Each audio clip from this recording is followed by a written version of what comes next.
Welcome to the best gambling show on the internet. This is the home of the money pick. We got our week one preview show. I'm really ready to get into the fan questions tonight. I want to just apologize in advance for the wait. I had you guys waiting on here about 30 minutes, and you guys normally know I like doing it for 4:30 in the afternoon. But unfortunately, I was having some internet issues.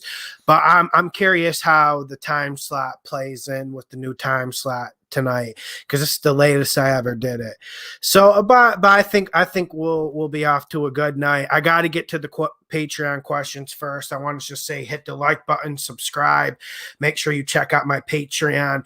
I got to get to the Patreon questions. Some are kind of like dead giveaways, so I can't really go into them too much. But let me start with the first question from Luis Mejia. Hey, John, futures questions for a small play money play. Out of these big odds, who could possibly win the division? Jets plus 2,500, Cincinnati Bengals plus 2,500, or the Detroit Lions plus 2,500? Wow, that's a tough question. Out of those three teams, I would probably say the Bengals are the best football team right now, but I'm really curious to see how the Jets play this week one with Salah. But I would have to go the Jets here, because I think more things have to happen for the Jets to win the AFC East. Yeah, like for instance, I think it's easier for the Jets to win the AFC East. For instance, Josh Allen just needs to get hurt, and then the Bills go with a second stringer, and then pretty much their season's over with. As for the Bengals, you have to go through the Steelers, who, okay, the Steelers, the window's probably closed, right? I don't even think they're a playoff team this year, although you never want to count Mike Tomlin out. But that's the situation. So you still have to go through the Steelers, you have to go through the Browns, and you have to go through the Ravens. Really, for the Jets to get lucky, they just need Josh Allen to get hurt, which he hasn't gotten hurt yet, and it's not something you want to talk about, but that would probably be the Jets. That's why I would go the Jets to win the division out of that question. Okay, so let me get to some more questions. Derek says, hey, Lawson, what's up, brother? How do you feel on the Raiders 4.5 with all the injuries going on in Baltimore? Do you think the Raiders can win outright? Derek, I do think the Raiders can win outright, but I think it's more down to Gruden magic, the Ravens maybe not playing up to the top of their game than it is about the Raiders this year. It really saddens me to see what they did to the offensive line during the offseason. It really bothered me, and you know what? It might bounce back. They did bring in some new guys. The offensive line did get younger, but that really rubbed me the wrong way. And there's some things about this Chucky Mayock regime that are rubbing me the wrong way. So, yes, I think the Raiders have a chance at an upset, but no, I'm not expecting it. You remember last year against the Saints, 2 years ago, I was expecting upsets from them and was simply calling them before they happened. With the Raiders now, it's hard to do. They have lost someone who believed in them. I don't believe in this Gruden project anymore. But they start the season fast. So, and you still got Josh Jacobs. I just wish they didn't completely butcher the whole offensive line. Still got one of the best tight ends in the league. They got a fighting chance against the Ravens. And I don't think the Ravens hit the ground running either. Okay. Nick R says, hey, Lawson, what do you think of a Kansas City Green Bay money line parlay? I like that. Of course, I would have to see the odds and how much you're actually going to bet. But overall, I like that. If I had to poke holes in it, I would say maybe KC could make you sweat. I think that Green Bay game it is one I'm feeling confident in, that the Packers come in and that they take care of business. I really do believe they will. All right. And guys, since you entered the room, we got over 50 people in the room already. We're not even 5 minutes in. Make sure you hit that like button. Help me out at least these first few weeks with the YouTube algorithm. Make sure you hit that like button, even if you're on an Xbox. I'm going to get to the viewer questions, just getting through the Patreon ones first. Kaz Walker says, hey, John, how confident are you in the Giants? They're not +3 underdogs at home. Well, first thing, let's go check the odds at the moment. I'm going to check on my bookie, but I'll check on another one too. I use about 4 or 5. So let me just go check the Giants game. What do we got? It's +3 on my bookie. I've seen on some books it's +2, but it shouldn't be more than that. And I think the Giants are good value for that money. I really think they're good value for that money. RTE says, welcome. It's that time again. Thank you, RTE. Cowboy CED says, John, do you like the Cowboys +9? Well, a little bit late for that question. My bad, Cowboy. I did say on the Instagram last night, I did say with the game last night, I said, if you're going to bet it, you got to tease Tampa down. And I was right about that. I was surprised how well the Cowboys played. I was really surprised about it. Brian D. Paul, my bad, it was the Giants. Question for the show, though. Who would you take for week 1 in an elimination pool? Okay, I'll give you that since you're a Patreon user. I would take Minnesota. Even though they're on the road, and when you're in an elimination pool, you should be betting teams that are playing at home. That's kind of like the rule. I'm surprised some of you guys who play these don't know that.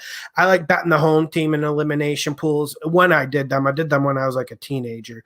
But yeah, I would break my own rule and I would probably go Minnesota this week. It sends Turkey Serpents just linking up with what I'm talking about. Yeah, Turkey, I think the Vikings, I don't think they win easy, but I think they'll have the better run game, and I think their offense will be more consistent. Now, I don't think Kirk Cousins is going to come out and have a great game, but you have to look at the type of teams that make Kirk Cousins struggle. The teams that are able to stop the run make Kirk Cousins struggle. The teams that are able to get a good pass rush, elite pass rush, that's when Kirk Cousins struggles.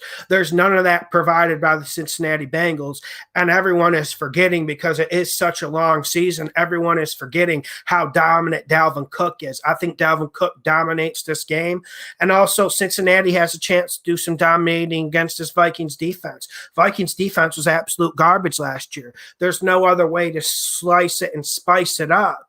But I do think the Vikings defense will improve a little bit, just a wee bit this year, from playing all the young players. And they are getting players back from injury like Barr. You still got Eric Kendricks. You still got Harrison Smith. Vikings at least got one good player on each level on defense. Can you say the same thing about the Cincinnati Bengals? And unless Joe Burrows goes off, there's always a risk of Joe Burrows going off. I think Joe Burrows goes off this year, but I think he gets more in a rhythm week 5, week 6, week 7. I think Cincinnati starts slow, and I think Minnesota takes over this game in the second half. Okay, let me get to some more questions on Patreon. Then I'm going to get to some of the questions that were left on YouTube. Jared Holly says, thoughts on this? New York Giants +3. I like that. 2 team tees are 49ers and Bills. He's working both of the spreads down to about -1. I like that. Then a parlay, Pats money line and Cleveland +8. I don't like that. I don't like that last one. The first 2 I liked. The last one I didn't. Cleveland +8. I would sit comfy with that, but asking that to happen along with the Patriots beat the Dolphins, I think is a big ask. It's just one of those 2 things is going to go wrong. I mean, that's the advantage that the book has in the parlay.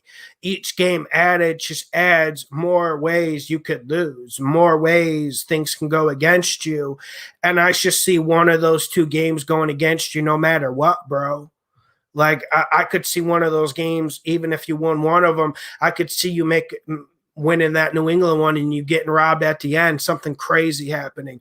Week 1 is always one of those crazy weeks. And everyone seems to think the Patriots are going to just come in here and play proficient and really play well. I got them to win, but it's not a money pick or anything along those lines.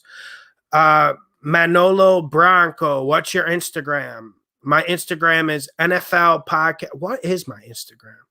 It's in the description. Manolo, it's in the description. You'll find it. It's what is it? When someone sees my Instagram, type it for him, please. I'd really appreciate that on the live chat. Okay, let me get to some of these YouTube comments. I had some people who couldn't be here tonight leave some YouTube comments, and just hang patient, everyone.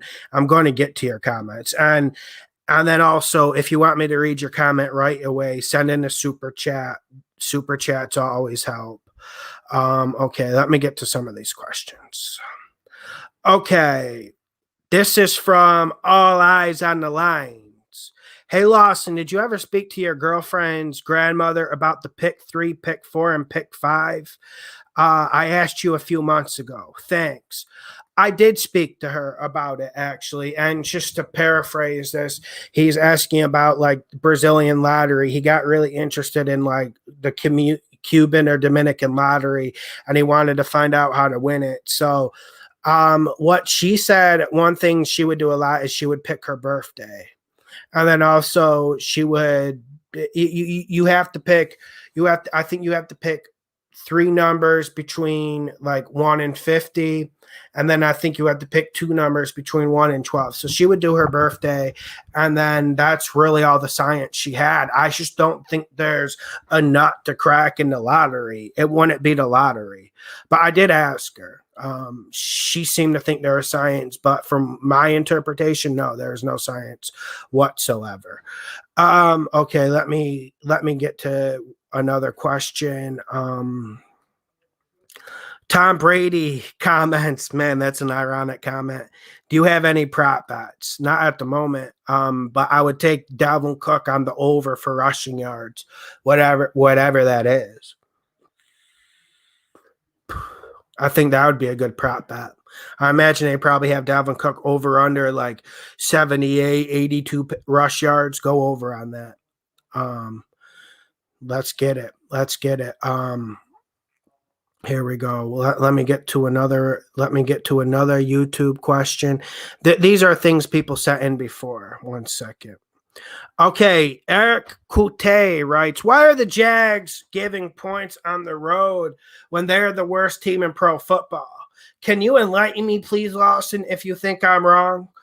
I don't think they're the worst team in pro football right now. I think maybe they had one of the worst preseasons in pro football, but I don't think they're one of the worst teams in pro football. I think they're legit. I want Urban Meyer to be good, and I already called out my biases on it because I really want Urban Meyer to come in here and ball. He has a lot of haters. A lot of people in the media don't like him. Therefore, I am rooting for Urban Meyers, but I did feel a little bit queasy in my stomach when I watched the Saints first string defense absolutely annihilate the Jacksonville first string offense. But Jacksonville has more talent than Houston. And that's one thing you have to remember. Jacksonville's not the worst team in this league. It's either Houston or Detroit. I think Houston is the worst. Jay Sepp sends $2 on a super chat. I appreciate it, my friend. I appreciate it. Who would you start? Damian Harris or Gaskin? I would go Damian Harris. I would go Damian Harris. I think he's going to have a big game. I would definitely go that direction. Akimbo never misses. Thoughts on Messi beating Pele's South America goal scoring record? Did he really? I didn't see that. Or are you asking if he will? If he will, I think so. But Messi's never been too good with Argentina for me. I've seen his recent games too. Nothing to write home about. All right, let me get to another YouTube question. 1 second. Okay. When will you post the picks on Patreon? The Patreon picks will be posted probably 10:30, 11 o'clock tonight, sometime after this show. Guys, I'm going to get a glass of water. Then we're going to get to the YouTube questions. Trust me, if I missed it on YouTube, if I missed it on the YouTube chat, just write it again. Use different wording, though, or YouTube's going to say you're spamming. I'll be right back.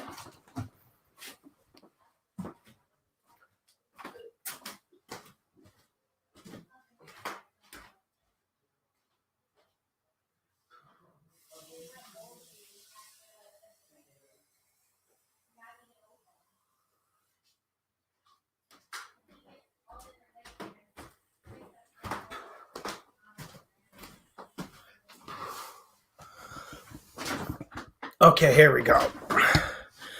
Nah, not dropping the logs. Just getting some H2O. Gotta get water, man.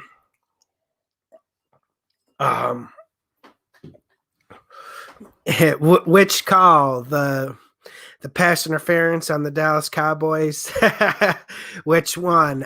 Listen, I felt like Dallas was going to find a way to lose that game no matter what, but I knew that people were going to be blaming the refs. I didn't get to see too much reaction. I didn't get to see too much reaction to that game last night, but I pretty much called it right. We will get money this weekend. I'm waiting for it. And yeah, and just be patient. Patreon, it'll be up 10:30, 11, 10 o'clock, because I'm pretty sure you're the one who asked that question. And I want to just thank you. Thank you for joining the Patreon. Slammin' Sammy 99. Are you living in Brazil? I actually am, but I'm actually in the United States at the moment because I have to get a document for my citizenship. So I kind of got screwed. So I got pretty much gypped out of an $800 plane ticket. So yeah, but I'll be back there soon. But nothing changes. The internet's a little bit weak though. That is my only worry there. The internet's a little bit weak, but I already had new internet installed in my house that I'm living in there. So all right, let's get to more questions. Leave the questions in the YouTube. Send a super chat if you want me to get to it. I'm going to try to catch up on some old ones. Chris McCann says, how do I breathe? Anyone? It's supposed to be something that's automatic. Don't think about breathing. It's automatic. Okay. Rodney Sanford, how do you log on Patreon? Rodney, do you have an Instagram? Because it's easier for me to walk you through that stuff on Instagram. And just to find my Instagram, follow me and send me a message. My Instagram is in the description. And more of you should follow me on Instagram too. Yeah. This is the soccer one. Oh, yeah. That's the Instagram name. But it has a different name. I think my God, you guys should have put that in the chat. All right, I'm going to answer this one from Christoba McLean. Do you think the Raiders have a chance Monday night against the Ravens? Yeah, I think the Raiders got a fighting chance. Is it like previous years when I would be yelling from a speakerphone for you to bet? Like, I know some fans will probably remember when we hit the Raiders to upset the Saints last year on Monday night. It's not one of those situations because I'm not in love with what the Raiders did this offseason, but I think it's a close competitive game, and I'm a little bit worried about Dobbins' injury for the Ravens. I think the Raiders got a shot, especially because the way to attack the Raiders is you want to throw it. You really want to throw it. You want to spread that field out against the defense. That's really not what the Ravens do well. They want to run it. I think the Raiders will get in a lot of 8-9 man fronts, and I think this will be a low-scoring game. I think it's going to be a grinding game. I do wonder if the Raiders are going to be able to run the ball. Akil, I don't think Denver wins this week, my man. I don't think they win this week. Eagle Eiffel, 3 strongest bets this weekend for NFL. You probably should go to my Patreon. I still honestly have I have like a list, and I know some of you, if you've watched the Week 1 Vegas spread show, you've gotten a glimpse of probably what's on my list, but I still haven't made a decision which games I'm going to bet. There's obviously games I like. You can tell by listening. Yeah, it seems like the Raiders are a good upset.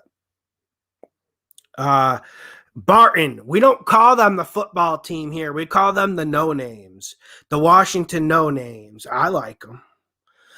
They're not my team though, but they've made this channel a lot of money. By the way, Clint Purcell, what 2-team 6-point teaser do you like the most? The more I think about it, and the more I really like my San Fran pick I had there. And also another 6-team teaser, a 6-point teaser I would think about is, let me think. So a 6-point teaser. Yeah, there's a lot of directions you could go with that, but my 6-point teaser, I'd probably add that to the Giants, or I would add that to the Packers or the Vikings game. No college football because I'm not an expert. I can sell college football, but I'm not an expert in it. And I wouldn't feel comfortable with you guys betting money on my college picks because I just don't watch enough of it, unfortunately. So yeah, I know there's some of you who are able to watch like 8, 9 college football games a weekend. I really think that's how much you have to watch to be good at it. D-Gun, when will you post your picks on Patreon? 10:30 tonight, 10:30, 11 o'clock, in that range.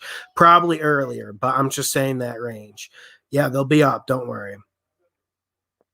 Okay, let's get to the Michael Mann. Michael Mann, I want to get you on soon. Let me know how long you're going to be on the internet. I want to get you on to talk about Panthers Jets. Do you think the Cowboys looked good yesterday, even though they lost? Yeah, I thought the Cowboys looked good. Now, we have to keep in mind, Tampa had lots of sloppy performances like that last year.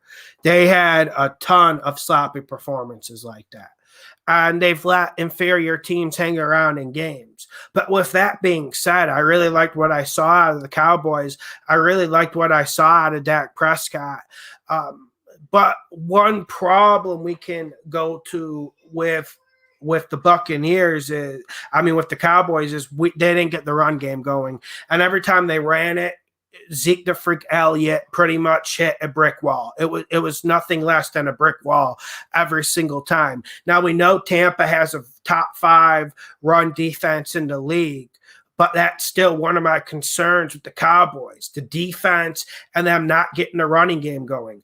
And really, Brady and the Bucs, if they were a little bit more crisp, they could have put up 40 or 50 points in that game. You guys remember that Godwin fumble near the end of the game? That's one reason why I always say he's a very, very overrated player. He really is. I think he's the 3rd best receiver on the Buccaneers. Okay. Here we go.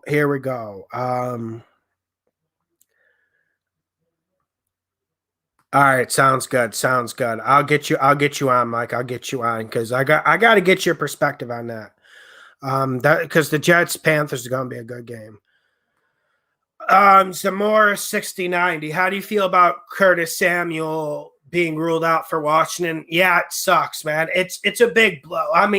We're not going to come on here and say Curtis Samuel is like Michael Thomas or Julio Granite Stone Jones. No one's going to come on here and try to sell you that stuff. But Curtis Samuels is really reliable. And reliable receivers tend to do well with Ryan Fitzpatrick. Also, big athletic receivers do. They don't really have anyone who fits that bill.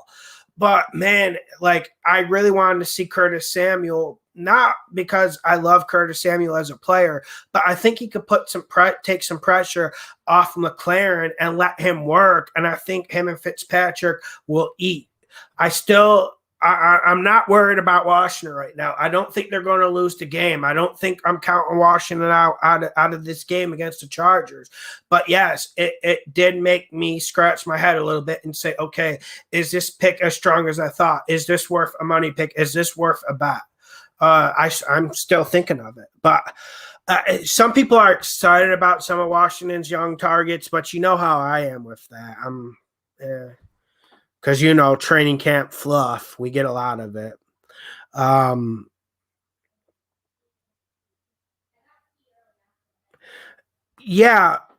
Steve, I actually wouldn't mind talking to you about the Bills crushing the Steelers.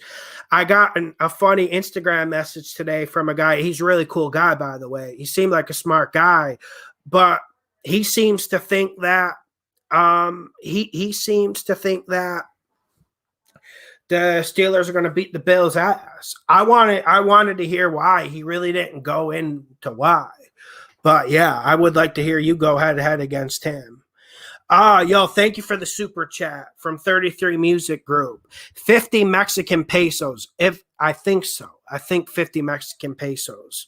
Do the Dolphins have any chance this year? Yeah, I do. 33 Music Group. You know me. You probably watched the show. I don't like Tua. But let's just put some facts out on the table. Brian Flores is a really good coach. Brian Flores is pretty smart when it comes to the defensive side of the football. The Dolphins would have made the playoffs last year if Ryan Fitzpatrick continued as starting quarterback. That's just these. I'm pretty sure these are facts. They're bold opinions, but they are facts. That's why the Dolphins have a chance. Unfortunately, they got the bugaboo. Unfortunately, they got the herpes of the NFL. When you got a young rookie who everyone kind of knows isn't up to it, but we all want to lie so we feel good about ourselves. You got to lie about it a little bit. You guys saw the lengths that people went to with Josh Rosen. You saw the people who attacked me. Even when I was calling Josh Rosen a complete bust when Miami got him. Like, I was calling him a bust way before that. I feel like Tua's in that situation. And, it's Scott. It's Scott. I got it. Oh, I know. What's up, Scott? But, yeah, pretty much, man. I'm not feeling too good about him, but I still like the talent, and I like them to cover. But Vegas has to get down on them first, and maybe a week 1 loss to the Patriots will get Vegas down on them. But I'm not so sure they lose that game. Terry, I liked Minnesota for the survivor pool a little bit. I was feeling Minnesota.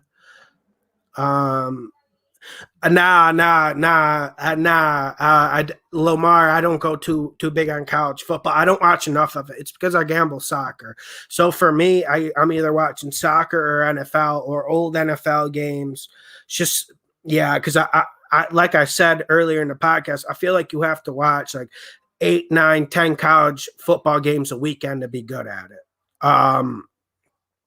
Blazed Towns fan, what are your thoughts on Bridgewater and the quarterback situation in Denver? It's terrible.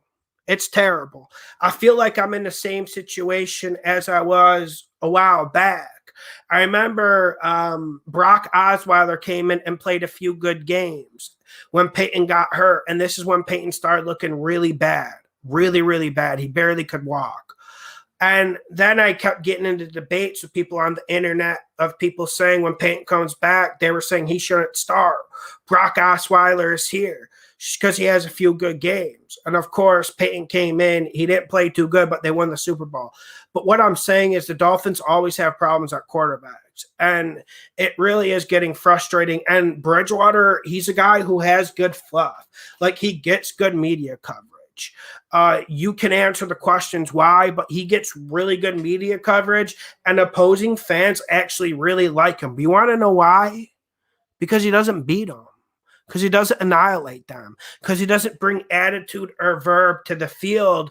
And that's something this Dolphins offense needs. When you got a really good receiving group, when you got a pretty good offensive line, you feel like this Dolphins team just needs a little bit of energy from the quarterback, and they're not going to get that out of Teddy. You're just going to get a lot of checkdowns. And we got a Panthers fan on here, and I know we got Saints fans on here. I want to explain one thing to you from a Vikings fan. He is one of the worst quarterbacks I've seen in NFL history when it comes to 3-minute or less drives. And I'm sure I know you guys like throwing the stats of like Teddy Bridgewater and his against the spread record of him as a starter, but you guys forget how good Minnesota and the Saints teams were when he was just pretty much handing out the ball and covering. So yeah, man, I'm not feeling too good about Teddy Bridgewater. I actually thought they were going to go lock.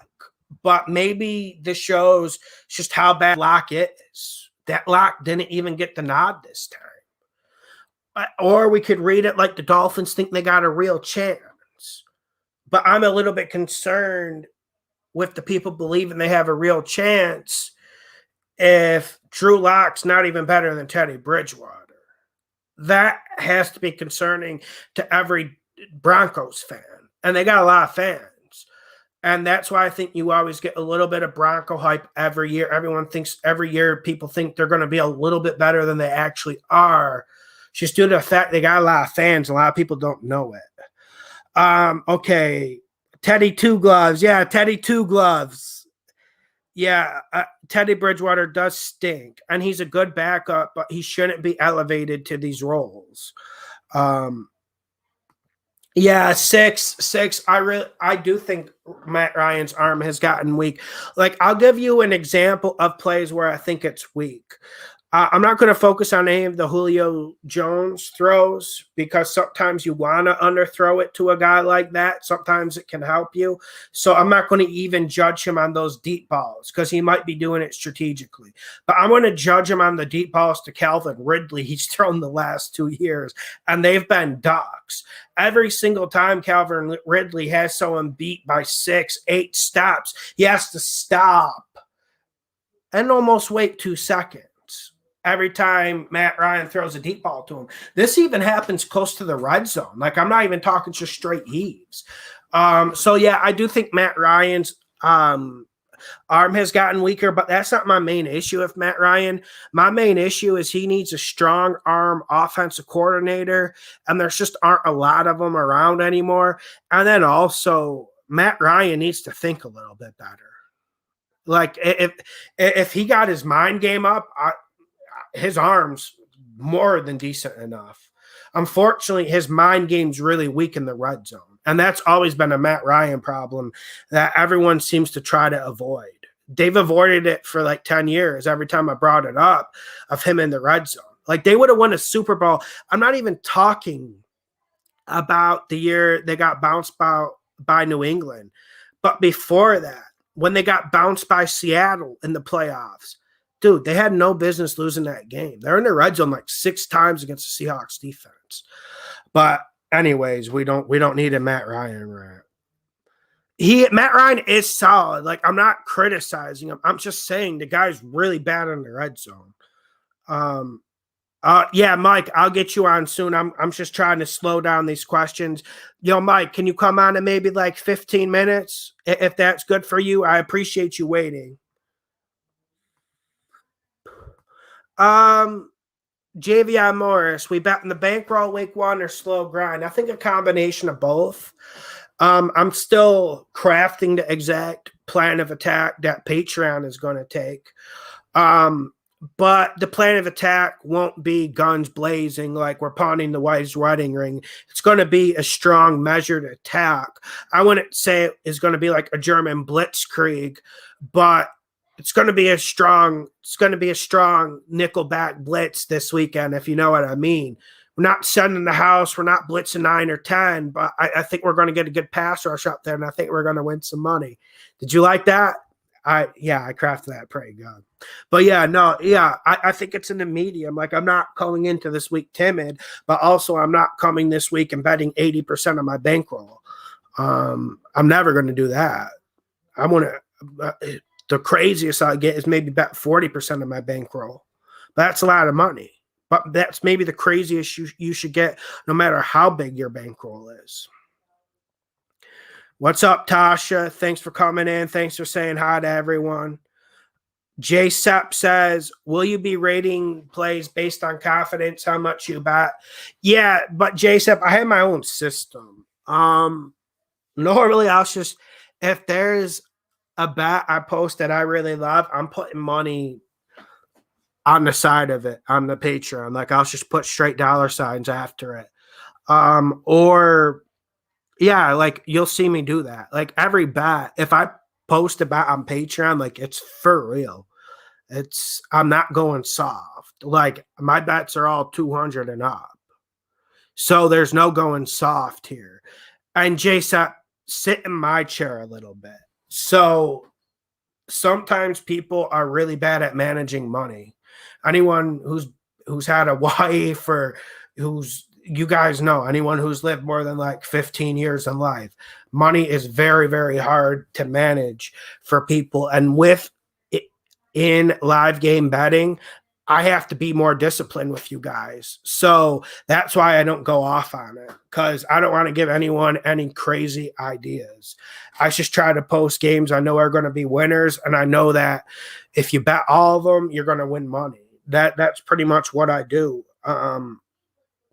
Yeah, yeah, it's always something. Like sometimes like I'll give hints, like I'll say college fun game. I'll say go pawn your wife's wedding ring. I mean, that's normally when I'm going pretty damn big. I went really big 4 times last year on Patreon. And I let everyone know pretty clear that it was 3 times. One of them was a desperation bet that I got bailed out on that I didn't post on Patreon, that I bet because I was bored and shouldn't have done it. Shouldn't have done it. I got lucky. But yes, I will let you know if there's anything that's groundbreaking. There's some borderline groundbreaking stuff this weekend, man. I really think it.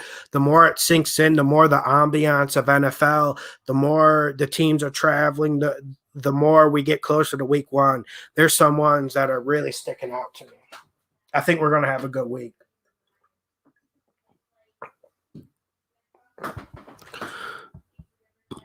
Chris McCann, on a scale of 1 to 10, how do you feel about your week one bet card? Right now, probably like a 7. When I post it tonight, I'll probably be feeling like an 8.59. And you want to know the craziest thing? Last year, won a lot of money, won a lot of bets. I really didn't have a bad week on Patreon. There would be some weeks maybe I'd go 500. I really didn't have a bad week on Patreon. I think I might have had one bad week out of the 16, and maybe 3 or 4 average ones. So, but you should always prepare. But I'll tell you what, some of the biggest weeks last year were times when I had like 6 or 7 confidence when I posted up the money picks. But that's this game. This game's hard. It's not easy.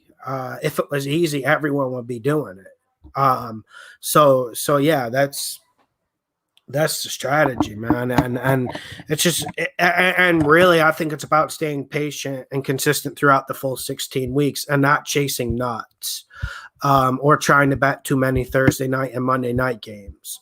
You saw last night why betting a Thursday night game can be quite dangerous. Luckily, just slid by that on the teaser video. But yeah, let's get ready for football. I tend to go Billy the Kid in week one, so I appreciate your calculated approach. Yeah.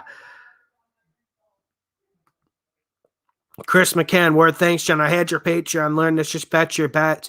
Came out net positive every week, but one after that. Yeah, it happens, and sometimes you have to like say like, yo, like I don't trust Lawson on this one, because like guys, I'm pretty good at knowing my biases. Like every time I talk about the Jaguars, I talk about how I really want Urban Meyer to be good. Like, I just really want Urban Meyer to come in and win to shut people up. But just because I want it to happen doesn't mean it will happen. Like, my gut instinct was say money, money, money for the Jags this week at Houston. But sometimes we have to show caution and just say, all right, like, there's more bone to pick. I'm responsible for people's bills on my Patreons, whether I like it or not. I can't, like, go with that gut. I can't go with it just because I like Urban Meyer. You know what I'm saying? Corbin Byerly says, thinking about just messing around a little week one and doing a couple teasers. Week one is scary to bet, man. I agree with you, but we're not going to do anything too crazy on Patreon. But we're going to, yeah, I'm going to probably have 4 or 5 money picks up. But yeah, I like the teasers on week one. I did one. I did the same one I posted on the video. So we'll see how that goes. Last year, we actually hit 4 or 5 teasers. It's always nice hitting a teaser. But I do big ones. I do 5, 6 teams. Pretty much what you see in that video is what my teaser is every week. Rare Pair. Do you have NFL package? I've always had it. Now I have it. I have the Brazil version because that's where I had to sign up for it. But yeah, I have it. But I also I'm able to find every game on the internet and then where I stay when I'm in the United States, I got the TV package here, so I'm good. Yeah, but Faulted Wolf, I'm going to join Patreon this evening. I appreciate it, man. I really appreciate it. Um, uh, Eusebio Fernandez, how many teams on the parlay max? 4 or 5? When you go over that, the odds are just too low. I'm just not a big fan of parlays anyways. Like I tell you guys to use the parlays as an exercise. Do a parlay for fun, but don't think you're doing serious betting if you're doing parlays. Sometimes people will come with good ideas with like 2-team parlays and they really want to go big on it. Like I understand that. I can understand that methodology. Some are good, some are bad. But I don't like the 6-7 team parlays where we're betting $200. I think that's stupid. I think that's ignorant. And I think you should just put that on a single game. Also, when it comes to the parlays, I use them as a mental exercise to get me ready for what I think is a money pick and to sort through games. I use it as a fun exercise. I think it should be something fun. Maybe you do bet 20 on it. Bet 50 if you're doing really good financially, but there's no reason to bet like 200 on one of them. And that puts a lot of pressure on me. Like some people will go, Lawson, I didn't hit my parlay last week. You were 4-1. Well, this ain't the easiest thing in the world. But yeah, that's where I'm at. But parlays are always fun, man. The teasers have really brought back the fun of parlays because I started getting into gambling NFL when I was like 12, 13, because me and my dad would get the parlay tickets where you choose 4, 5, 6 games and you send in your money. And then if you hit the parlay, you win. If you don't, you don't. So that's how I started. So I always liked them, but the teasers have really brought back the fun, man. Really brought back the fun. Okay, J-Sep says parlay Niners, money line, Rams, money line, Browns +7. I like it. Although, am I the only one? You guys can come in the chat. Like, I know Andy Dalton kind of diffuses any interest and mystery and kind of a certain spark. He kind of diffuses everything about the Chicago Bears-Rams game. He kind of diffuses it a little bit. But is it just me, or am I feeling that this game's going to be closer than people think? And am I a little bit crazy? I'm not. I didn't go far, and I'm not saying upset because I just don't think Andy Dalton has a lot of interest in playing football anymore. Just don't think there's a lot there. Maybe I'm wrong. I saw the film with Dallas. I saw the last 2 years with Cincy. It just looks like the guy just doesn't want to be there anymore, and he was really never good to start with. And then you got this TNT dynamite, this fire starter sitting on the sideline in Justin Fields. And I'm just saying, man, like, why are you wasting energy? Why are you wasting kinetic energy when you have a force of nature on that sideline? And Justin Fields, I even saw it in the preseason. I even saw when he came in with the ones, once they got Dalton out of there, once he came in to play with the ones in the preseason game, the offensive line was getting out of the huddle a little bit faster. The receivers were running harder routes. The fans were more excited.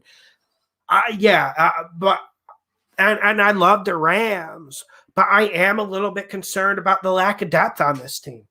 All right, I'm going to go get some more water. I'll be right back. And make sure you guys hit the like button while you're waiting. I should have at least 121 likes when I come back.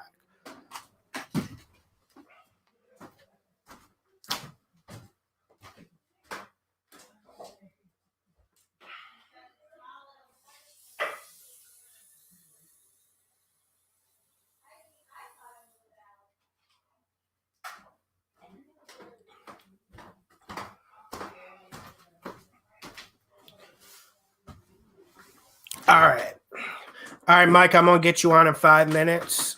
You want me to send the invite on Instagram, I assume? That's where I'm going to send it. Should be pretty easy. I got my headphones ready. Let me get to some questions before I get Mike on. Okay. And I want to thank you guys for commenting and coming up big this week, hitting the like button, sharing the videos. It really helped. Because first week is always tricky. You guys did really good. The week 1 Vegas spread videos up at 1K. Make sure you go watch that. Make sure you go hit the like button there. I really appreciate it. So I really want to send out my regards to that. Yeah, I really think I was at that level. I didn't sit down and go through it, but I just knew I was winning. I won money like 13 out of 16 weeks, and when you do that, that's pretty positive. And I try my best too, and it's never easy. And I had a rough streak with the soccer for 2 months after the NFL season, but people stuck with me, and then I got on a gigantic hot streak and won tons of money. But yeah, NFL is where I eat. That's where the bread's buttered. That's where I get paid, and I know that's what you guys do because you guys are pretty damn good as well. Like I actually learn things from your comments because sometimes you guys actually make really good points, especially because I try to watch as much film as possible, ladies and gentlemen. I try to. Like some weeks, I watch maybe 7, 8 soccer games a week, or maybe 8, 9 NFL games. Even if I have to watch them like late at night on tape, I'll watch them. It's really hard to watch everything. So sometimes when you guys come in on Monday or Tuesday morning with a great comment about a game I just didn't get to see enough of, it really fucking helps because stats are the biggest Trojan horse in gambling. Everyone thinks they can rely upon stats, but you really can't. You got to know the context for every single one of those stats and every single one of those scores. Without context, why do we even play the games? All right, Mike, I want to send this now.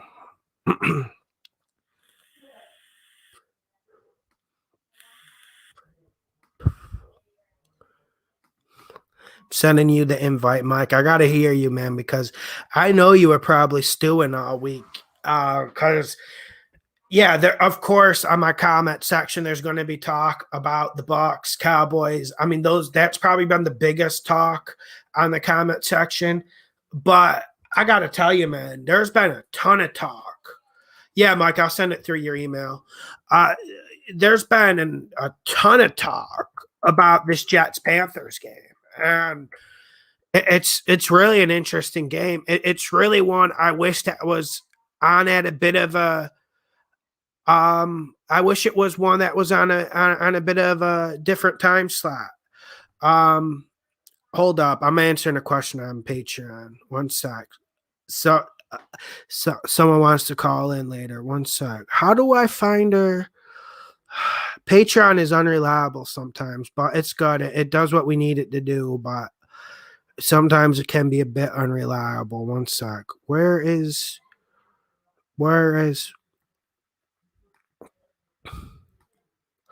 One second. Sorry about this.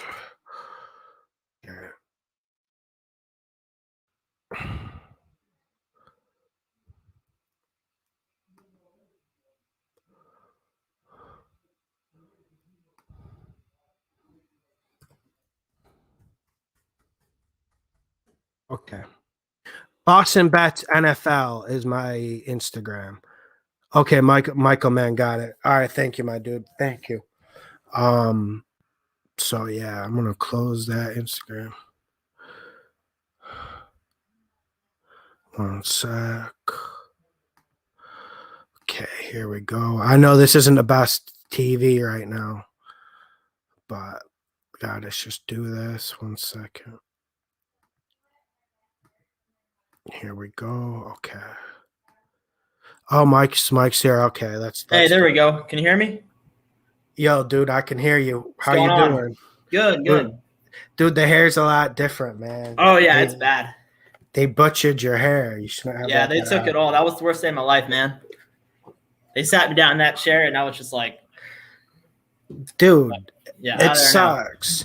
I got one of those baldies during COVID. I had to go to Supercuts because I kept getting mad because every time I would go, I would wait because, I sleep really late. So every time I would get up and go, there'd be like 6 heads waiting in front of me. And dude, I just had to go down to Supercuts. I had to take like whatever you got. It's just the boom, boom, boom, boom. And dude, I felt like out of place. Like, like seriously, like the shit dropped my confidence level. Uh-huh. And I got pretty high confidence, but it sucks. It also like we'll get to football, but the way they do it, they have to get like 50 dudes in like 10 minutes. So like they're literally just like going with that razor, and like people get like cuts and stuff like all over their head. It's rough. Bro, I got to ask your opinion now that we're talking about men's beauty, and make sure you guys comment down below because like I honestly need people's opinion because I'm not the one to talk about men's beauty, but let's go. No, but this is more of like an economic question. So I got an email yesterday, and it's from a men's facial company. And like it's really professional website. Like they made it sound like there might be like some grooming involved in the email. So I go to the website, dude, literally all they sell is stuff for men's face. Like they have an acne thing, and then they have ones just for like nicer skin. Now, I know like the society has changed a lot throughout the years. I don't need to tell anyone that, but I mean, would I even be able to move that stuff? What, to get it to Brazil? No, like move it. They want me to sell it on the YouTube. Oh, they think my audience is into facial. Yeah, like I know I'm not. I shave every day, and that's about it. And I feel like most dudes that are into football don't really care about their face. Yeah, because like it's all it is cream on your face. Like these aren't. You don't have. I don't think you have like beauty queens in your audience. I don't think so. No. Although I would say my audience is probably a lot better looking than other people's audiences, judging on Instagram. But it's hard to say for sure. Yeah, I mean, seriously, dude. Like, everyone looks good on Instagram, though. That is true. It is. Yeah. All right, let's get to because we can go on. We'll talk about that later. Yeah. Well, okay, let's get into the Jets at Panthers. Right now it's Jets +5 unless anything has changed. Firstly, I want to start with I was surprised we saw it work up to +5. Correct me if I'm wrong. I know you were away out of contact from the word for a little while, but that baby was at like +4. Seemed like the whole offseason, like I said, could be wrong. So, and now we're up to +5, and I'm just liking the Jets. And I'm in a weird position because you did send something that was rather interesting yesterday. Like 78% of the people on a betting website bet the Panthers for the over wins. So obviously there's some heat with the Panthers, and I like the Panthers. I just think they come up short this game, especially when we're talking about that +5. I don't know. For me, like when I look at this game, for one, everyone's hyping up Zach Wilson like he's the second coming of Jesus Christ because he threw 20 good passes during the preseason against prevent defenses essentially, and like a narrative that I really disagree with, that the media has been like hyping up like crazy, is that everybody seems to think this game is about Wilson versus Darnold. And like, I don't think that's the case at all. Both teams have come up and said, like, we're going to try to run the ball early. Matt Rule straight up said, we're giving the ball to Christian McCaffrey in the first half. So, but and I know that's why it's between it, because this is going to be a close, confined game, and it's going to be down to which quarterback makes those 2 or 3, 4 big plays. Unless you think Christian McCaffrey's just going to go off. I don't think so. I don't think he's going off either. I don't think he goes off either, and that's why I think it just comes down to which quarterback makes these 2, 3, 4 big plays they need. But here's the thing. Like, I think Wilson's going to be better than Darnold. Like, I was high on Wilson coming in the draft, but at the end of the day, I think the Panthers just have too much firepower for the Jets to keep up. And I don't think people understand how the Panthers defense works. Like, it's not a great defense talent-wise, but they play a lot of unique level, like college-style defenses with 3 safeties, and it's really hard to identify what's coming. Like Justin Herbert, for instance, like he was great for most of the year, but he played arguably his worst game of the season against Carolina. He was holding the ball forever. The pressure was getting to him. He didn't really know where to go with it sometimes. He was taking a lot of checkdowns. So I think Zach Wilson could be in for the same deal, and he's not going to be able to read this defense like he might others, and he hasn't really been tested at that yet, from what I understand. Yeah, well, with Zach Wilson, I think you're going to see a lot of short passes. But, that's one good thing about having the 3 safeties. It's good for pursuing and flowing side to side. Yeah, man, I just – like, obviously the Panthers have more talent, especially on offense. I really like the Panthers defense too, mostly because it's fast. Yeah. But I think the Jets are just going to just throw it short. I think they're going to do a bunch of dump downs and check downs, like you said, which isn't really the worst thing in a game that's going to be this close. And I gotta think, I think one aesthetic that is going to come into play here is Zach Wilson's mobility. Sam Darnold, man, he's not a creative dude. And, it's fine, and it was fun, like, ragging on Adam Gase and the Jets front office. All of it was true. All of it was reality. But I feel like some people are getting a little bit glossy about Sam Darnold at the moment. And Zach Wilson has more creativity to his game. And in a game like this, that's going to be one score. That's going to be pretty rugged and physical. I just feel like I want to go with the quarterback with more creative ability. I don't know. I think I could argue that Darnold can be pretty creative as well. Like, I mean, don't get me wrong. He wasn't putting up anything sexy with New York.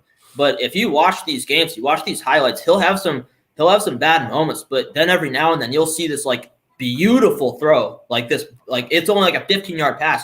But, like, I'm talking hit as he's throwing, sidearm. Like, it's a beautiful just diamond. You'll see, like, 5 plays like that a game. That's why the Panthers went and got him, because they saw, like, looking at film from our teams, like, hey, this guy Darnold can make things out of nothing happen sometimes. And it doesn't really get talked about a lot because no one watches the Jets that deeply. But I think that's what the Panthers saw. And this is the best situation he's ever been in. And he does have his problems. But the reason I like him is because the talent is there. Like, it's not like Teddy Bridgewater where he is a ceiling and he sucks. And, like, he's pretty much reached his potential. Like, Darnold actually has an arm. He actually can make pretty much any throw on the field. His issue, and I think he's gotten better at this under Joe Brady, who literally turned Joe Burrow into a number 1 pick. Like, his issue is reading defenses and just not committing turnovers. So that's where I'm at with him. I think we can see an improved Sam Darnold this year, and I think with the weapons that the Panthers have, there's a lot of options for him, and I think it's a lot better situation than New York has right now, and I think that's just why we're going to win. Well, the offensive line. Well, and Sam Darnold, he doesn't make offensive lines look better. That's one problem with him. When he came out of the draft, remember, people were actually trying to, like, spill a meme on TV that he was fast. Like, he doesn't have any mobility. And for a guy who's going to be a 6'4" pocket passer, I think he's a little bit shorter than that. And he's got a little bit better feet than Bledsoe. I'm not trying to say he's Bledsoe. But for a guy who stays an awful long time in the pocket, he doesn't ride too well in that pocket. I think the Jets will be able to take advantage of it. Jets don't have a great pass rush, though. That's the reason why this isn't an upset. I think the Panthers win this game. I just really like this +5 for the Jets. I think it could be. My official prediction is 24-20 or 24-17. But I think this could be like a situation where the Panthers just come out and just kind of start fast, like, and get up, like, say, like 24-13 or something like that, and the Jets come back and make it 24-21 because the Panthers love to do that. So that's the kind of stuff I could see. And then in that scenario, they'd cover the spread. But it wouldn't surprise me in the slightest if the Jets won, just because the Panthers can get in their own way sometimes and not score in the red zone. I mean, you crap on the Falcons for that, but the Panthers do it a lot too, especially with Teddy Bridgewater last year. And if that happens, like, if we lose, a lot of beer bottles are going to get thrown. So. Yeah. You got any other games you're looking forward to this week? I think the Vikings-Bengals game's a money pick. I'm surprised we weren't hyping that up more. Like, the way I look at that, I just see Minnesota dominating both trenches. I came to it late.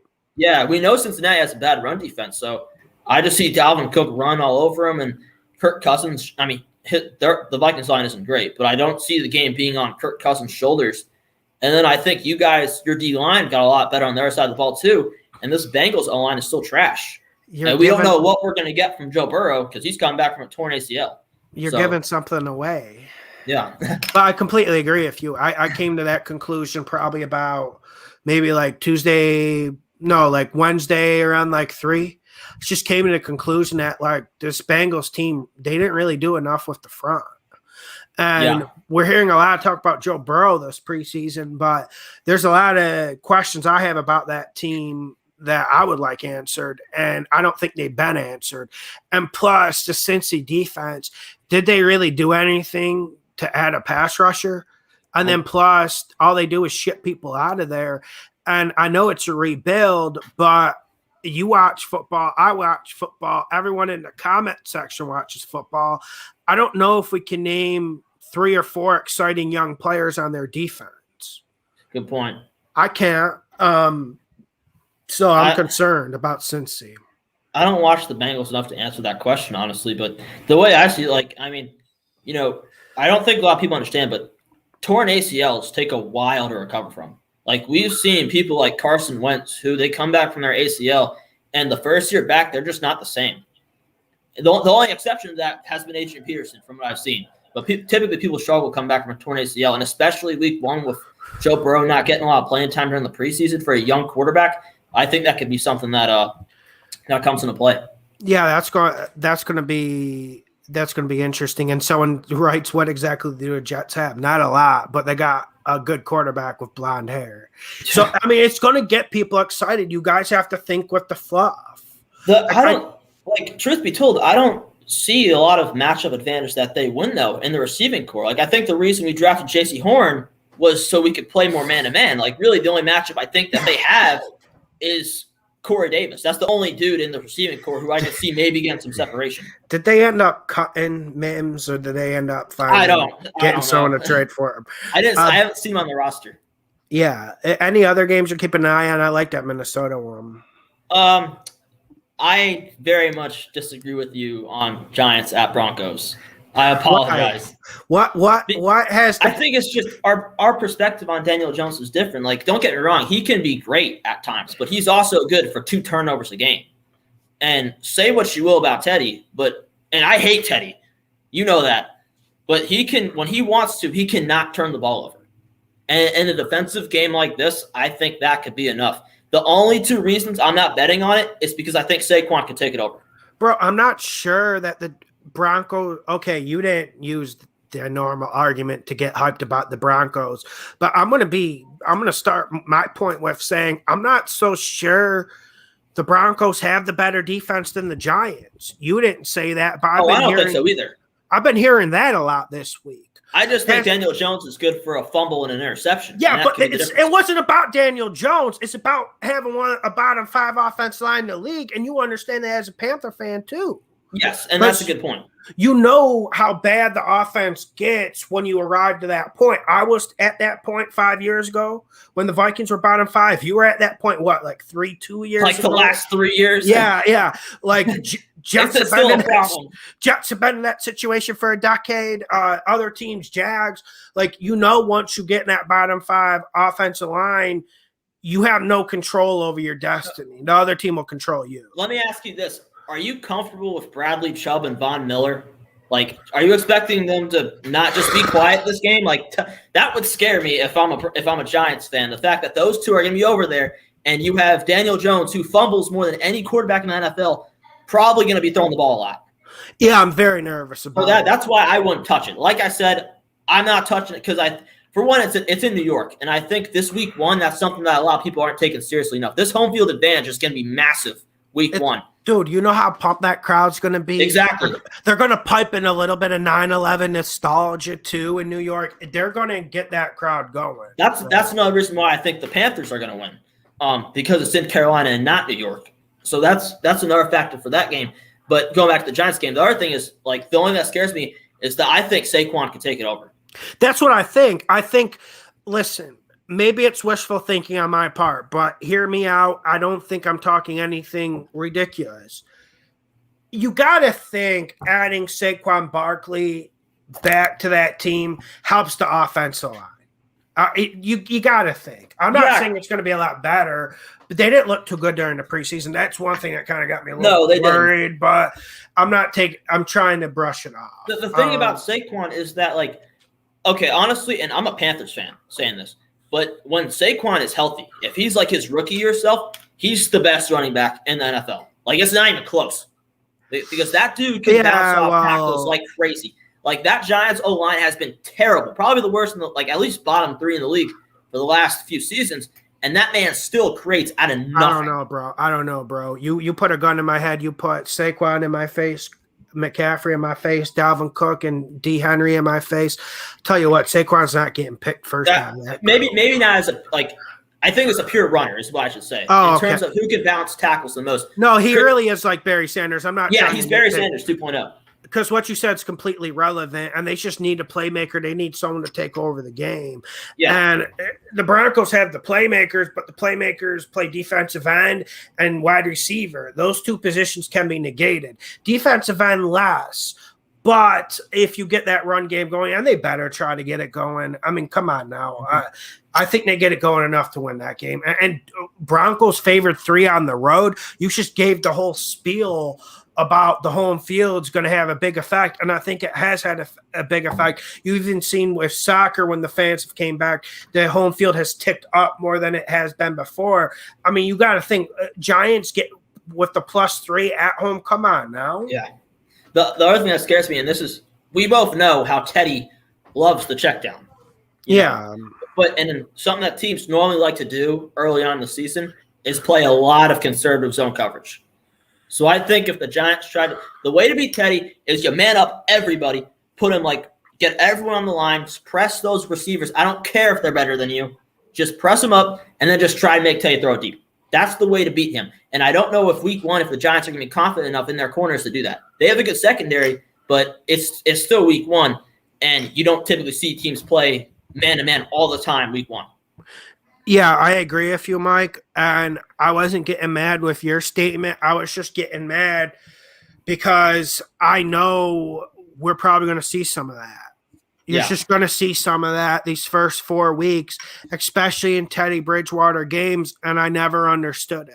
It's really lazy coaching. It's like there's no other word for it. And teams did that with Drew Brees, too, for the longest time. Which I never That's why I think – go ahead. I've been yelling on the internet. You've been following me for quite some time. I've been yelling on the internet. Drew Brees has a noodle arm for 7 years, and they still never played the press man-to-man. Mm-hmm.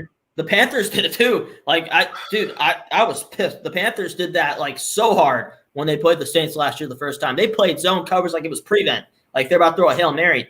And that's why I think the Saints always struggle in December. Because anytime you press up against the Saints receivers, Drew Brees doesn't have as many open people. He didn't have he couldn't get it deep like he used to, so the shorter routes are more covered. All that factored up, and I think that's why we see the Saints choke in the playoffs all the time and why they normally struggle towards the end of the year.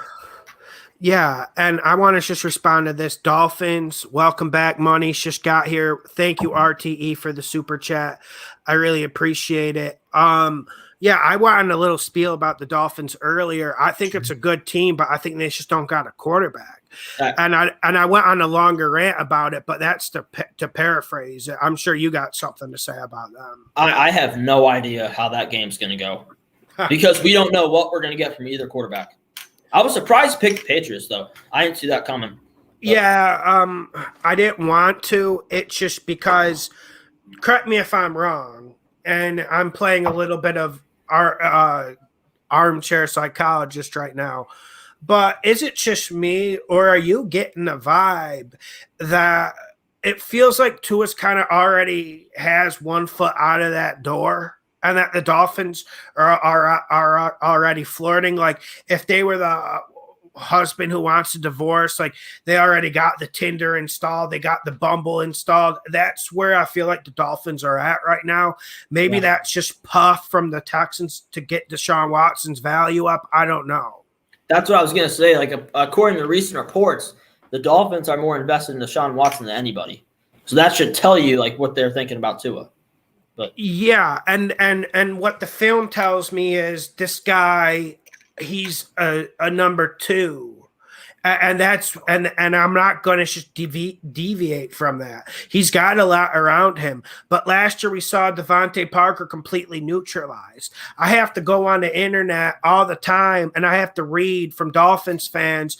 And a lot of the Dolphins fans are really smart. But then there's the Dolphins fans who say, we just need to bring in another wide receiver. Well, maybe you should use that damn good tight end and Devontae Parker a little bit more. Those two are legit beast mode players from a physicality perspective. So yeah, man, with the Dolphins, I don't know what to expect. This might be a game Belichick cooks up in Foxborough, though, don't you think? Though, I mean, at home. And I I don't follow the Dolphins enough to speak intelligently on them, but from what I've noticed for Tua is he throws a lot of short passes as well.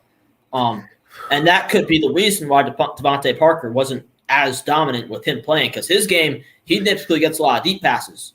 And I think and the only coach, like I talked about earlier, how a lot of teams are scared to play zone coverage week 1. Bill Belichick is the one exception to that rule, because he will come up and press everybody. You have to. Yeah. That's the only way to truly neutralize, or the only way that you can guarantee that you can truly neutralize an offense, or at least have a chance to. And it's not like you're asking to like roll in with the Bengals and press the Buccaneers receiving group. You're just simply asking, could you please put a press on Teddy Bridgewater, please? Yes, and just cover him for 15 yards until it gets out of his range. Just play man-to-man like maybe once every 4 downs. It's not that big an ask. At least on 3rd and short. Yeah, and what do you think about the Saints this year, bro? Speaking of a man who takes advantage of other NFL head coaches, I've never been a big fan of him, but then again, I don't think there's a person in this league who's made me eat crow more than Sean Payton. What do you think about the Saints this year, man? I think it's all on Jameis. If Jameis has evolved and he's now this guy who can read a defense and not just throw it to the other team just because, I think they could be more dangerous, or they have a chance to be more dangerous than last year. Now, I am worried about their receiving core, because that receiving core stinks. So that might be something to watch, but it really does stink. And especially with Thomas out. And we got Saints fans in the room. Maybe they'll elaborate, but I did say this offseason, if you take Mike Thomas out of this rotation of receivers, I mean, it's kind of like equal to the Patriots. It's and pretty we pick bad on the Patriots for it. So. But I will say they do have some guys over there who, when they do play, they actually don't look bad. I know what Callaway, Callaway looks really good. The guy who had 104 yards in 1 quarter in the preseason, he looks good. I know Troutman, their tight end, he's shown flashes. So I think they have hope at the positions and at their receiving groups. But right now, I'm just not seeing it. They haven't proven anything to me yet. Yeah, I don't see much hope for the Saints. No, I really don't. But they surprised me last year. I didn't think they'd get as far last year as well. But yeah, here they are. I'll tell you what. If I think the spread for the Packers game is still 3, I might take that up, because I don't know if you heard, the game's in Jacksonville.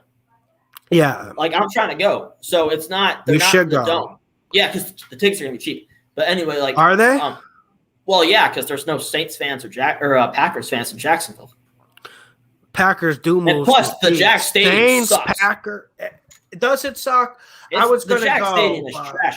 Every Jags game that we'll talk. We gotta get on topic, but every Jags game that I've been to, it's always, and this is the Jags' fault, but it's always a 10-3 type game. It's always 90 degrees. It gets super hot in those stadiums, especially in now, September. So they have a pool there, which is kind of cool. I've never been in it. But other than that, the Jags stadium really has nothing to offer, and it can get very hot in those nosebleeds. So that's where I'm at with that stadium. But they put the pool in. Yeah, the 20 richest dudes in the stadium go to. Yeah, I know, right? You don't see the common folk like me going in there. Yeah. But yeah, it's gonna. I agree with Chris McCann. I think it's gonna be 70% Green Bay fans. But I am a little bit curious though to see how many Saints fans they get in there, because Saints got a lot of nationwide fans now too. So I'm curious to see it. I'll tell you what. I've had many conversations with Bucs fans this week, discussing whether or not we just want to go to that game to troll, just for the heck of it. I wear my Christian McCaffrey jersey. He wears his old Bucs Jameis Winston jersey. We're gonna have a whole crew there. They're just a troll. But which game? The Packers Saints game. Yeah, I don't think it'd be a bad idea to go. It'd probably be good. I mean, it'll be kind of like a London game. But I'm curious to see how it goes. I think Packers win though. That's another mind pick that I'm probably gonna put down. Yeah, man.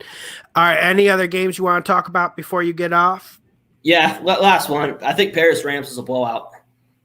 You do? Yeah. Why? You remember when the Bears put the Rams last year, and the Bears O-line just completely got destroyed? Yeah. I can't not forget that. And I think that's going to happen again. They didn't add anyone any good. They added. Well, they got that rookie. They got the rookie in the second round. I forget his name, but I thought he was solid. He was the guy I was looking at in the second round for us. But other than that, they didn't do a whole lot. I think, and you've already talked about how you question Andy Dalton's motive to be here. And I think if Aaron Donald gets in his face and he starts hitting them, that Chicago defense could be on the field a long time. It is week 1, and people typically do show up for week 1, but I don't see how the Bears keep up offensively, and I don't see how they block the Rams again. Yeah, I'm actually starting to think maybe this is one to throw on teasers with the Rams, and the fundamentals are there for this, maybe to surprise the Rams. But like you said, Andy Dalton's just too much trash. And then also another argument for Justin Fields, besides for the other obvious arguments, is they kind of need a mobile quarterback with this offensive line, because I think they did improve it a little bit, but I don't think we're going to see anything much better than last year, unfortunately. And it was really bad. Dude, truth be told, from what I watched, I thought Justin Fields was better than Zach Wilson in the preseason, just because he created so much more on his own. Like, the stats weren't pretty, but when you have Bears receivers dropping wide open passes, that kind of stuff is going to happen. It's like they did drop a lot. Yeah, it's like how Tom Brady throws 2 interceptions last night. That one's a Hail Mary and the other's a running back dropping a pass. Like, it's cheap. That's why I hate stat geeks. I hate them. Fields isn't getting the hype, but he created more than Wilson did from what I saw, and that's what I look for in a franchise quarterback. How much do you create when not a lot is going your way? Well, I'm looking to see what Matt Stafford creates too. I'm looking forward to that. And but you're right. Good, but Matt Stafford's better than people think. He's very good. And unfortunately, I thought this was going to be like a solo bandwagon for me this year with the Rams. Unfortunately, everyone's all excited about it too. So now Vegas, they've caught up, and we're not going to get any good lines on the Rams. Yeah, unfortunately. But yeah, and they're not going to suffer a loss to the Bears to get Vegas against them because Justin Fields won't play. So there's no way that's going to happen. Yeah, we gotta wait for we gotta wait for Matt Stafford to get hurt, and then the Rams get beat. To really, I think, take advantage of the Rams spreads. He might not be getting hit that much. People forget. Listen, I'm a Minnesota Viking fan, so I've seen a lot of Matt Stafford games. I don't think I've ever seen a quarterback get hit more in this softball era. I call this the softball era. Yeah. I really don't think I've seen any quarterback take more sustained damage. Dude, that guy is he's always on the injury report, but then you watch him play and he just fights.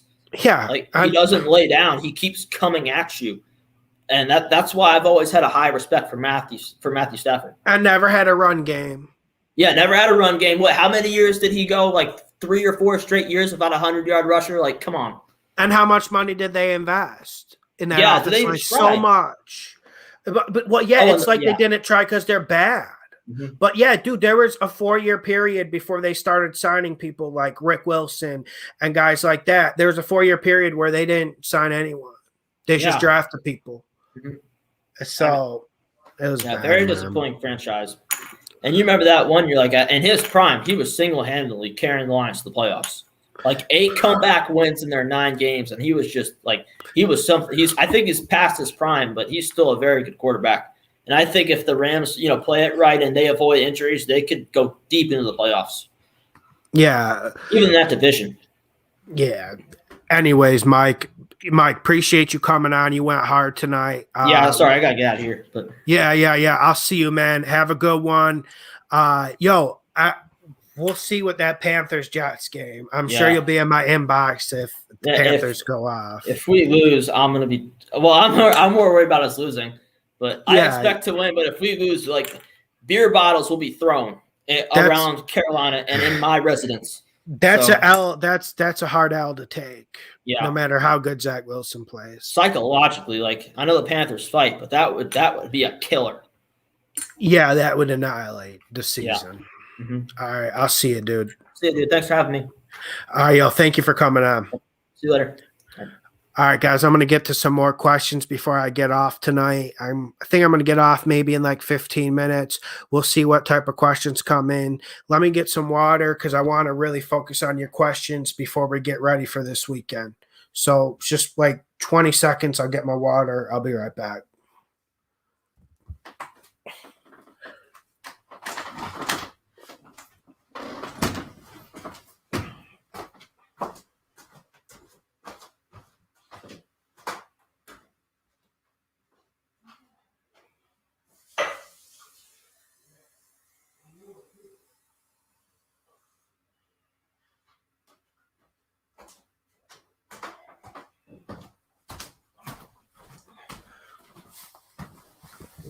All right.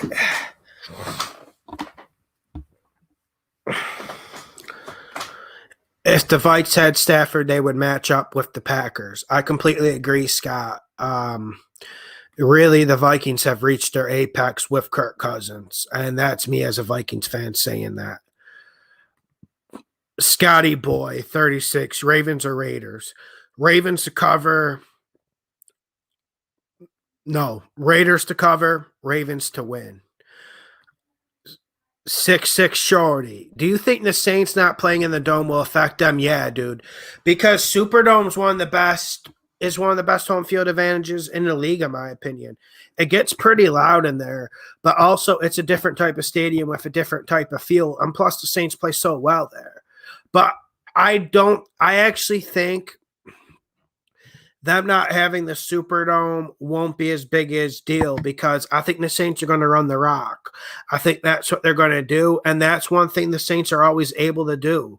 They're always able to run the rock, and that's what I think they're going to do, and it helps because on a grass field, which I believe Jacksonville is, it slows down the receivers a little bit. It's not as fast as turf, so I think that actually favors the Saints.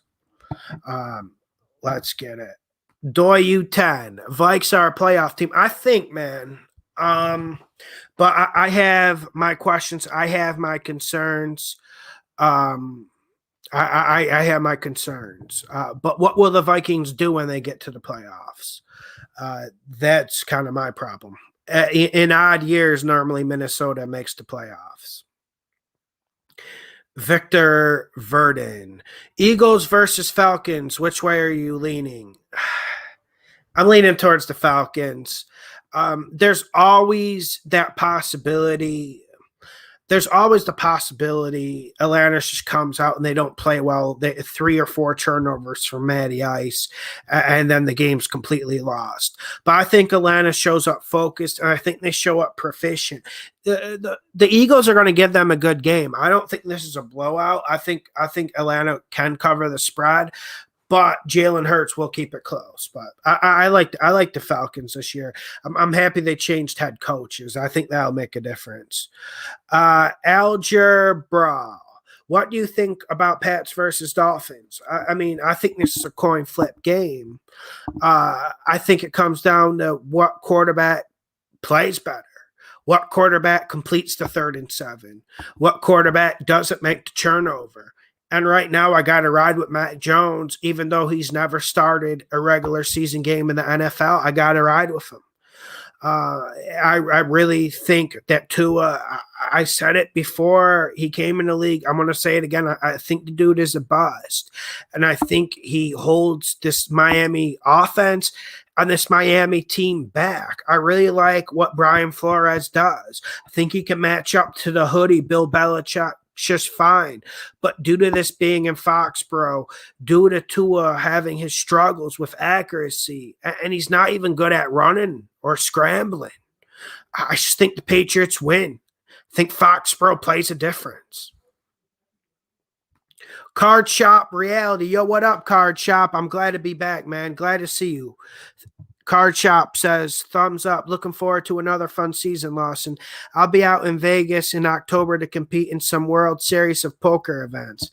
I got to hear about that, bro. I always wanted to go to Vegas and play some poker. I would say I'm pretty good, but I've never played against really good people in real life. Just played on the internet. But like, if you could send me a message on Instagram, I'm interested in that. That's pretty cool. Faulted Wolf, when do you post your final picks on Patreon? 10:30 tonight. 10:30, 11 o'clock tonight. Normally, I post them earlier, but because I'm doing the call-in show late, that's why I'm off. All right, guys, I'm gonna run. My mouth is completely dry, just like the Sahara Desert. Make sure you hit the like button, share the videos, hit me up on Instagram, Lawson Bets NFL. Check out the Patreon link in the description. I appreciate you guys joining. I appreciate you guys supporting. And please, before you guys leave the room, stay safe tonight and hit that like button. Make sure you hit that like button before you leave. Let's get it.